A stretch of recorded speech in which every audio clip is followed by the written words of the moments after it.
Assalamu alaikum warahmatullahi wabarakatuh. Rabbi shrah li sadri wa yassir li amri wahlul 'uqdatan min lisani yafqahu qawli. Rabbi zidni ilma, Rabbi zidni ilma, Rabbi zidni ilma. Today we're going to continue our study. Today we're going to continue our study of the characteristics of the Prophet. We're going to go through a couple of narrations and we will be covering just the different ways the Prophet acted in terms of different situations and when they will come up.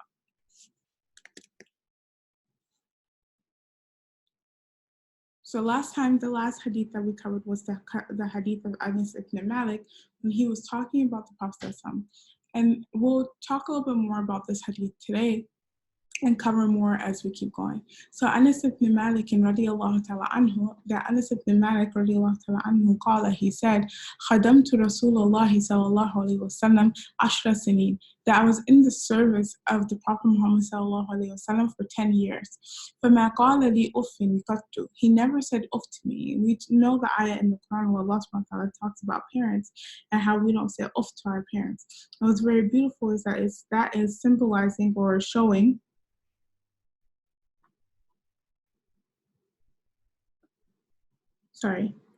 what's very beautiful is that's symbolizing or showing like being annoyed with someone or being annoyed with something. And so here you have Anas ibn Malik saying that the Prophet had never ever even expressed any type of annoyance about him. وَمَا قَالَ لِي شَيْءٍ صَنَعْتُهُ لِمَ صَنَعْتَهُ, he's never asked me, oh, why did you do such and such, okay? When I did something, he never asked me, why did you do that? وَلَا لِشَيْءٍ تَرَكْتُهُ لِمَا تَرَكْتَهُ, and when I didn't do something, he never asked me, why did you leave that?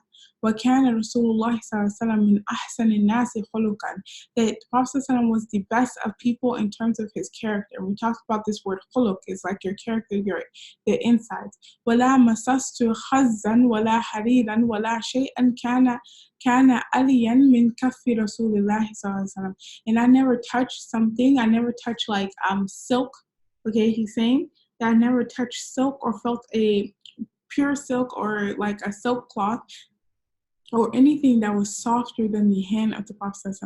وَلَا شَمَمْتُ مِسْكًا قَطُّ, and I never smelled any type of musk, وَلَا إِتْرًا, or any type of itter, كَانَ أَطْيَبَ مِنْ عَرَقِ رَسُولِ اللَّهِ, that smelled better than the sweat of the Prophet. And something that I wanted to revisit here was actually the situation where the Prophet never asked Anas ibn Malik, why didn't you do something? Or when he did something, why did you do that thing? And it's actually narrated in other narrations that there were times where the Prophet would ask Anas ibn Malik to do something, had asked him to do something, and Anas ibn Malik would forget and he would be playing. And other people will come and be like, didn't the messenger tell you to do X, Y, and Z? And Anas ibn Malik, radiallahu ta'ala anhu, he would obviously as a kid get very shaken up and things. And the Prophet would tell them, leave him alone. Leave him alone. He's fine. He's fine. And so that's that narration. In the fourth narration, in the next narration that we'll cover today, it also comes from Anas ibn Malik radiallahu ta'ala anhu, anna Rasulullah sallallahu alayhi wa sallam, he says that the Messenger of Allah sallallahu alayhi wa sallam, annahu kana indahu rajulun bihi ataru safratin. So he says that there is a person who was sitting next to him. Okay, so they're in a place, and there's a man who was sitting next to the Prophet. Bihi atharu safra. So he had some like saffron on his clothes. Okay, he had some saffron on his clothes, which leaves like a yellow stain. It leaves like a yellow coloring. Wa kana Rasulullah sallallahu alaihi wasallam la yakadu. It says that the Prophet la yakadu yuwajihu ahadan bi shay'in yakrahuhu. It says that the Prophet he did not, whenever he like disliked something, he didn't just so bluntly like verbalize it. He didn't so bluntly just like throw it at them and tell them like, hey, I don't like what you're doing is not okay. فَلَمَّا قَامَ, when the guy got up, قَالَ لِقَوْمِهِ, the Prophet said to the people, he said to the person next to him, لَوْ قُلْتُمْ لَهُ يَدَعُ هَذِهِ السُّفْرَةِ. He tells them that advise him that it would have been better if he didn't have the yellow coloring on his clothes. He didn't have that yellow coloring on his clothes. And the meaning of this hadith is that basically that yellow coloring was from the effects of saffron. And saffron is something that's very, very expensive, right? And the thing about saffron is that it doesn't give off a large smell. It doesn't give off a huge musk smell. But what they would do is that they would wear it onto their clothing to show the extravagance of how wealthy they are, that I can afford to have this saffron on my clothes. I can afford to have a stain on my clothes like this. And so the Prophet, what he was advising was that this is not good. This is not something that is, it's not something that somebody should be proud. Like, you shouldn't boast about your wealth. You shouldn't be so, you shouldn't show that much pride in it in that particular way. Now, why didn't the Prophet tell this guy himself? Well, because he was protecting the guy, honestly, because the Prophet is the messenger of Allah. So imagine if the Prophet was to correct him in this manner, and that could have actually turned out to be something very detrimental for this human. It could have been very detrimental for this person, that he could have felt very bad that the Prophet corrected him, and so on and so forth. So instead, the Prophet found his companions who were sitting there with him, not the companions of this guy, the friends of this guy who was sitting there, and the Prophet then told them, you should advise him not to do that again. You should advise your brother not to do that again. And so what we learn from here is that the Prophet is the method in which the Prophet used to correct this person and told them not to do something. He didn't, want to break this person's morale. He didn't want to really bring this person down. So instead, he just corrected him in a very gentle way. And that gentle way was by asking somebody else to, convey the message to them in a way that is very kind, in a way that was very nice. The next hadith, عن عائشة رضي الله تعالى عنها أنها قالت, that Aisha رضي الله تعالى عنها narrates that she said, لم يكن رسول الله صلى الله عليه وسلم فاحشا. That the Prophet, it wasn't in his nature, it wasn't how he was to be fahish, okay? Meaning that the Prophet, he didn't talk indecently, okay? He didn't curse. The Prophet didn't curse. He didn't say things that was, he didn't talk indecently. He didn't say things that were terrible. وَلَا مُتَفَاحِشًا, and he didn't engage in those things as well. He didn't engage in himself, he didn't talk indecently, and he didn't engage in indecent language. Like, if somebody else was talking like that, if there's a gathering and these types of things, the Prophet he wasn't there.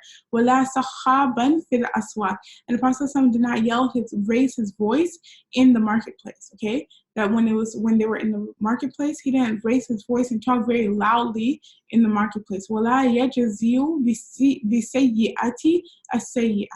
That the Prophet, when something bad happened to him, he didn't fight fire with fire. So the Prophet didn't say, okay, you did this bad thing to me, I'm going to do this bad thing to you.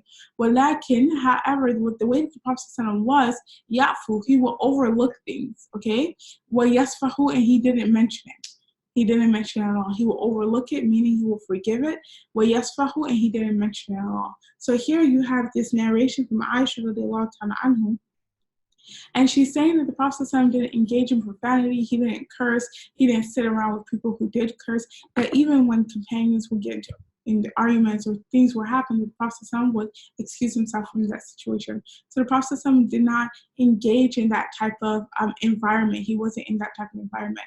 Now, when it comes to the marketplace, it's very common that in the marketplace you hear people screaming prices, you hear people screaming all these things. I don't know if any of you guys have been to a marketplace overseas or whatever the case may be, but it's very loud. Or even the malls, they're very loud. There's a lot of yelling, there's a lot of screaming. And here you see Aisha radiallahu ta'ala anha, she's saying that even in a place where people do not carry themselves with a lot of dignity and they don't carry themselves with a lot of respect, the Prophet still carried himself with a lot of dignity and a lot of respect. And the Prophet never yelled, he never screamed to the top of his lungs, and he never shouted in the marketplace.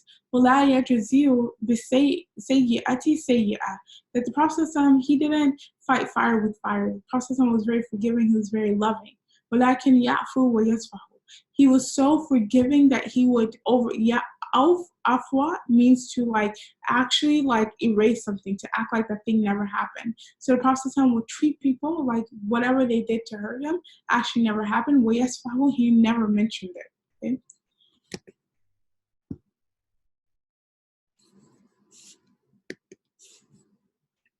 The next narration is from Aisha radiallahu ta'ala anha as well. And Aisha radiallahu ta'ala anha قالت ما ضرب رسول الله صلى الله عليه وسلم بيده شيئا قط. That the Prophet sallallahu alaihi wasallam never hit anything with his hand. Okay? The Prophet sallallahu alaihi wasallam never hit anything with his hand. إلا أن يجاهد في سبيل الله. Except for when he went out for war in the path of Allah subhanahu wa ta'ala. وَلَا ضَرَبَ خَادِمًا وَلَا إِمْرَأَةً. And the Prophet never hit a servant. Okay, he never hit somebody that was in his service. وَلَا إِمْرَأَةً. And he never hit a woman. And this is Aisha radiallahu ta'ala anha saying this. So the first thing is that the Prophet didn't hit anything with his hands. You know, the Prophet was somebody who was very gentle. He didn't go around hitting people. He didn't go around breaking things. And then she says that except for in the case when he was fighting in the path of Allah, because in war, that's the context of when you hit things. That's the context of when you pull out your sword. But here she gives two very specific, like, basically this is a rule where you mention things in general and then you go back and you specify something. So here Aisha radiallahu ta'ala anha, she specifies that the Prophet never hit a servant and he never hit a woman. And that's because these two groups, these two demographics in society at that time, and even now, were treated very poorly. They were treated very bad, especially servants, in the sense that, you know, people would think that because this is my slave, this is my servant, I can treat them any type of way. I can hit them, I can tell them to do this and be harsh and so on and so forth. And she says the Prophet was never like that. And a woman as well, that women were subjected to a lot of domestic violence, a lot of violence in that time. And so here you have to where they say that, where she says that the Prophet never ever raised his hand, never ever hit a woman. She's never seen him hit a woman. So these are the narrations that we're going to cover for today. Inshallah, next class we'll finish off with the rest of the narrations. I pray that Allah subhanahu wa ta'ala makes us people that are able to benefit from all of these narrations, and that Allah subhanahu wa ta'ala allows us to be able to use this in our life, and that Allah subhanahu wa ta'ala allows us to have the character of the Prophet sallallahu alaihi wasallam. I pray that Allah subhanahu wa ta'ala accepts from all of us, and those of us who are not well, that Allah subhanahu wa ta'ala gives us shifa, gives us good health, and those of us who are in good health, that Allah subhanahu wa ta'ala increases us in good health. Subhanakallahumma bihamdika. نشهد أن لا إله إلا أنت نستغفرك ونتوب إليك. And always don't forget to support RCM. Assalamu alaikum.